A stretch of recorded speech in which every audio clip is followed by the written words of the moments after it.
अमावस्या और पूर्णिमा दो बहनें थीं जिनके स्वभाव में जमीन आसमान का अंतर था। पूर्णिमा धार्मिक थी और भगवान की पूजा पाठ में लीन रहती थी, जबकि अमावस्या को भोग विलास में रुचि थी। एक नगर में एक सेठ रहता था जिसकी दो बेटियां थीं, पूर्णिमा और अमावस्या।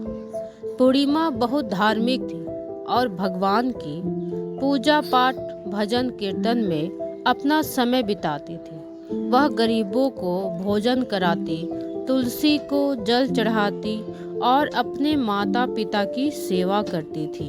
वहीं अमावस्या को भोग विलास में रुचि थी।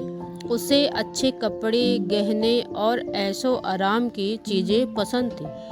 वह सुबह देर से उठती थी और दिन भर नौकरों पर रौब दिखाती थी। दोनों बहनों का विवाह हो गया।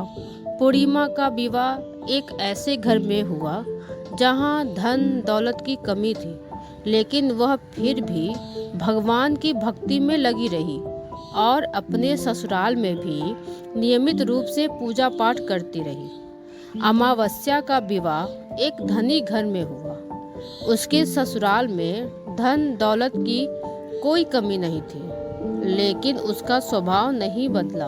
वह पूजा पाठ से दूर रही और अपने मायके जैसा व्यवहार करती रही। एक दिन अमावस्या ने अपने घर में भगवान विष्णु की कथा का आयोजन किया। उसने पूरे गांव को आमंत्रित किया, लेकिन अपनी बहन पूर्णिमा को नहीं बुलाया। जब गांव की औरतें अमावस्या के घर जा रही थी, तो उन्होंने पूर्णिमा को अपने दरवाजे पर बैठे देखा। उन्होंने पूर्णिमा से कहा कि तुम्हारी बहन के घर भगवान शिव की कथा है, तुम भी चलो। पूर्णिमा ने कहा कि उसे तो बुलाया ही नहीं गया, वह कैसे जा सकती है। औरतों ने पूर्णिमा को साथ चलने के लिए प्रेरित किया और पूर्णिमा उनकी बात मानकर उनके साथ चली गई। जब अमावस्या ने पूर्णिमा को देखा तो वह क्रोधित हो गई और पूर्णिमा को अपमानित करने लगी।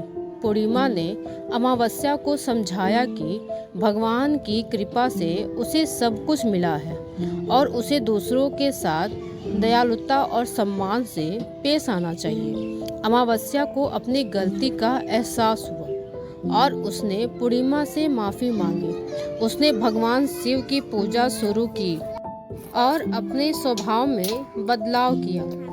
दोस्तों, इस कहानी से हमें यह सीखने को मिलता है कि हमें हमेशा भगवान की भक्ति करनी चाहिए और दूसरों के साथ दयालुता और सम्मान से पेश आना चाहिए।